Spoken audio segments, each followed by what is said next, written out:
ادھر رسول اللہ نے قرآن نعیم کا مرکزی راستہ چھوڑ کر ایک دوسرا پرپیچ راستہ اختیار کیا جو پہاڑی گھاٹیوں کے درمیان سے ہو کر گزرتا تھا، یعنی آپ صلی اللہ علیہ وآلہ وسلم داہنی جانب کترا کر حمش کے درمیان سے گزرتے ہوئے ایک ایسے راستے پر چلے جو ثنیہ المرار پر نکلتا تھا۔ ثنیہ المرار سے حدیبیہ میں اترتے ہیں اور حدیبیہ مکے کے زیریں علاقے میں واقع ہے۔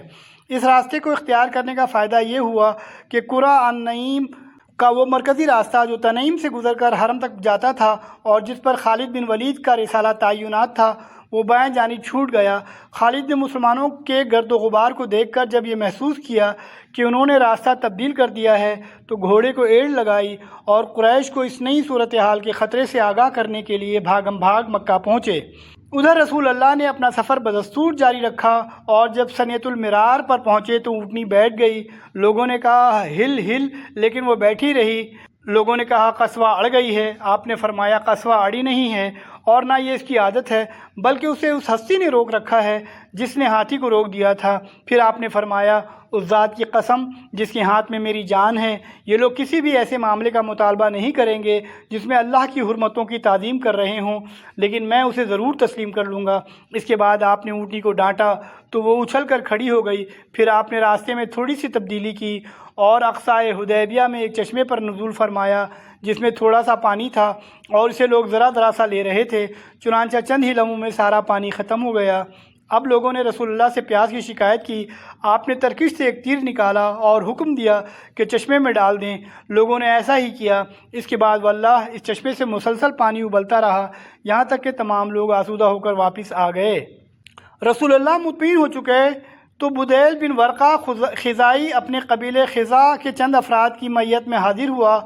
تہامہ کے باشندوں میں یہی قبیلہ خزا رسول اللہ کا خیر خواہ تھا۔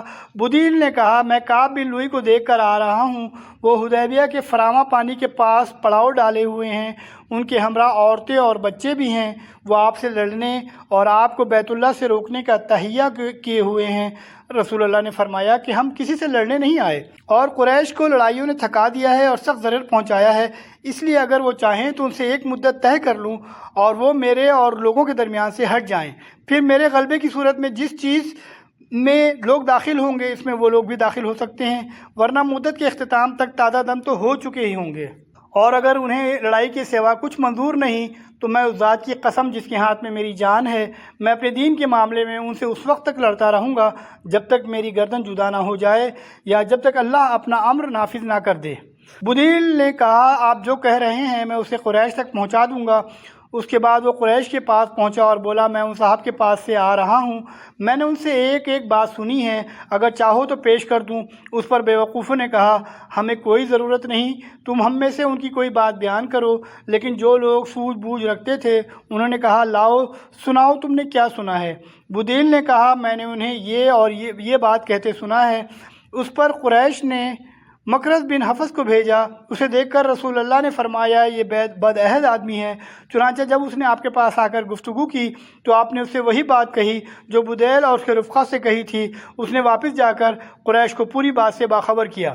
اس کے بعد حلیز بن علقمہ نامی بنو کنانہ کے ایک آدمی نے کہا مجھے ان کے پاس جانے دو۔ لوگوں نے کہا جاؤ۔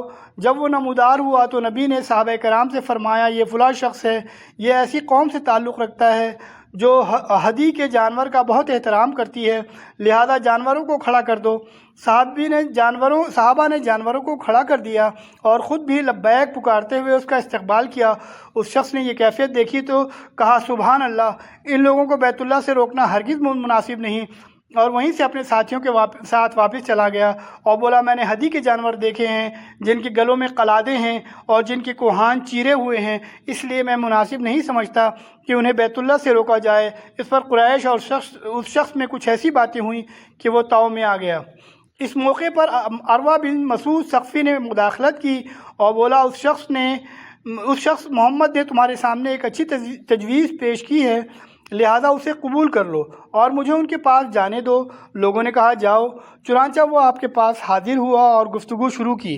نبی صلی اللہ علیہ وآلہ وسلم نے اس سے بھی وہی بات کہی جو بدیل سے کہی تھی۔ اس پر عروہ نے کہا اے محمد یہ بتائیے کہ اگر آپ نے اپنی قوم کا صفایا بھی کر دیا تو کیا اپنے آپ سے پہلے کسی عرب کے متعلق سنا ہے کہ اس نے اپنی قوم کا صفایا کر دیا ہو؟ اور اگر دوسری صورتحال پیش آئی تو خدا کی قسم میں ایسے چہرے اور ایسے اوباش لوگوں کو دیکھ رہا ہوں جو اسی لائق ہیں کہ آپ کو چھوڑ کر بھاگ جائیں۔ اس پر حضرت ابوبکر نے غصے میں آ کر کہا جا لات کی شرمگاہ کو چوس، ہم حضور کو چھوڑ کر بھاگیں گے؟ عروہ نے کہا یہ کون ہے؟ لوگوں نے کہا ابوبکر ہیں۔ اس نے حضرت ابوبکر کو مخاطب کر کے کہا دیکھو اس ذات کی قسم جس کے ہاتھ میں میری جان ہے، اگر ایسی بات نہ ہوتی کہ تم نے مجھ پر ایک احسان کیا تھا اور میں نے اس کا بدلہ نہیں دیا ہے تو یقیناً میں تمہاری اس بات کا جواب دیتا۔ اس کے بعد عروہ پھر نبی صلی اللہ علیہ وآلہ وسلم سے گفتگو کرنے لگا، اور وہ جب گفتگو کرتا تو آپ کی داڑھی پکڑ لیتا۔ مغیرہ بن شعبہ نبی کے سر کے پاس ہی کھڑے تھے، ہاتھ میں تلوار تھی اور سر پر خود۔ عروہ جب نبی صلی اللہ علیہ وسلم کی داڑھی پر ہاتھ بڑھاتا تو وہ تلوار کا دستہ اس کے ہاتھ پر مارتے اور کہتے کہ اپنا ہاتھ نبی کی داڑھی سے پرے رکھ۔ آخر مروہ نے اپنا سر اٹھایا اور بولا یہ کون ہے؟ لوگوں نے کہا مغیرہ بن شعبہ ہیں۔ اس پر اس نے کہا او بدعہد، کیا میں تیری بدعہدی کے سلسلے میں دوڑ دھوپ نہیں کر رہا ہوں؟ واقعہ یہ پیش آیا تھا کہ جاہلیت میں حضرت مغیرہ کچھ لوگوں کے ساتھ تھے، پھر انہیں قتل کر کے ان کا مال لے بھاگے تھے اور آ کر مسلمان ہو گئے تھے۔ اس پر نبی نے یہ فرمایا تھا کہ میں اسلام تو قبول کر لیتا ہوں لیکن مال سے میرا کوئی واسطہ نہیں۔ اس معاملے میں عروہ کے دوڑ دھوپ کی وجہ یہ تھی کہ حضرت مغیرہ اس کے بھتیجے تھے۔ اس کے بعد عروہ نبی صلی اللہ علیہ وسلم کے ساتھ صحابہ کرام کے تعلق خاطر کا منظر دیکھنے لگا، پھر اپنے رفقا کے پاس آیا اور بولا اے قوم بخدا میں قیصر و کسریٰ اور نجاشی جیسے بادشاہوں کے پاس جا چکا ہوں، بخدا میں نے کسی بادشاہ کو نہیں دیکھا کہ اس کے ساتھی اس کی اتنی تعظیم کرتے ہوں جتنی محمد کے ساتھی محمد کی تعظیم کرتے ہیں۔ خدا کی قسم وہ کھنکار بھی تھوکتے تھے تو کسی نہ کسی آدمی کے ہاتھ پر پڑتا تھا اور وہ شخص اسے اپنے چہرے اور جسم پر مل لیتا تھا، اور جب وہ کوئی حکم دیتے تھے تو اس کی بجا آوری کے بجائے سب دوڑ پڑتے تھے، اور جب وضو کرتے تو معلوم ہوتا کہ اس کے وضو کے پانی کے لیے لوگ لڑ پڑیں گے، اور جب کوئی بات بولتے تو سب اپنی آوازیں پست کر لیتے تھے اور پھرتے تعظیم کے سبب انہیں بھرپور نظر سے نہ دیکھتے تھے، اور انہوں نے تم پر ایک اچھی تجویز پیش کی ہے لہذا اسے قبول کر لو۔ جب قریش کے پرجوش اور جنگ باز نوجوانوں نے دیکھا کہ ان کے سر بر آوردہ حضرات صلح کے جویا ہیں تو انہوں نے صلح میں ایک رخنہ اندازی کا پروگرام بنایا اور یہ طے کیا کہ رات کو یہاں سے نکل کر چپکے سے مسلمانوں کے کیمپ میں گھس جائیں اور ایسا ہنگامہ برپا کر دیں کہ جنگ کی آگ بھڑک اٹھے۔ پھر انہوں نے اس منصوبے پر عمل کے لیے کوشش بھی کی، چنانچہ رات کی تاریکی میں 70 یا 80 نوجوانوں نے جبل تنیم سے اتر کر مسلمانوں کے کیمپ میں چپکے سے گھسنے کی کوشش کی، لیکن اسلامی پہرے دار کے کمانڈر محمد بن مسلمہ نے ان سب کو گرفتار کر لیا، اور نبی صلی اللہ علیہ وآلہ وسلم نے صلح کی خاطر ان سب کو معاف کرتے ہوئے آزاد کر دیا۔ اسی کے بارے میں اللہ کا یہ ارشاد ہے، وہی ہے جس نے بطن مکہ میں ان کے ہاتھ تم سے روکے اور تمہارے ہاتھ ان سے روکے، اس کے بعد تم کو ان لوگوں پر قابو دے چکا تھا۔ اب رسول اللہ صلی اللہ علیہ وآلہ وسلم نے سوچا کہ ایک سفیر روانہ فرمائیں۔ اس کام کے لیے آپ نے حضرت عمر بن خطاب رضی اللہ عنہ کو بلایا، لیکن انہوں نے یہ کہتے ہوئے معذرت کی کہ اے اللہ کے رسول، اگر مجھے اذیت دی گئی تو مکہ میں بنی کعب کا ایک فرد بھی ایسا نہیں جو میری حمایت میں بگڑ سکتا ہو۔ آپ حضرت عثمان بن عفان کو بھیج دیں، ان کا کنبہ قبیلہ مکہ ہی میں ہے اور وہ آپ کا پیغام اچھی طرح پہنچا دیں گے۔ آپ نے حضرت عثمان رضی اللہ عنہ کو بلایا اور قریش کے پاس روانگی کا حکم دیتے ہوئے فرمایا انہیں بتلا دو کہ ہم لڑنے نہیں آئے ہیں، عمرہ کرنے آئے ہیں، انہیں اسلام کی دعوت بھی دو۔ آپ نے حضرت عثمان کو یہ حکم بھی دیا کہ وہ مکے میں اہل ایمان مردوں اور عورتوں کے پاس جا کر انہیں فتح کی بشارت سنا دیں اور یہ بتلا دیں کہ اللہ عز و جل اپنے دین کو مکے میں ظاہر و غالب کرنے والا ہے، یہاں تک کہ ایمان کی وجہ سے کسی کو یہاں روپوش ہونے کی ضرورت نہ ہوگی۔ حضرت عثمان آپ کا پیغام لے کر روانہ ہوئے، مقام بلدہ میں قریش کے پاس سے گزرے تو انہوں نے پوچھا کہاں کا ارادہ ہے؟ فرمایا مجھے رسول اللہ نے یہ پیغام دے کر بھیجا ہے۔ قریش نے کہا ہم نے آپ کی بات سن لی، آپ اپنے کام پر جائیے۔ ادھر سعید بن عاص نے اٹھ کر حضرت عثمان کو مرحبا کہا اور اپنے گھوڑے پر زین کس کر آپ کو سوار کیا اور ساتھ بٹھا کر اپنی پناہ میں مکہ لے گیا۔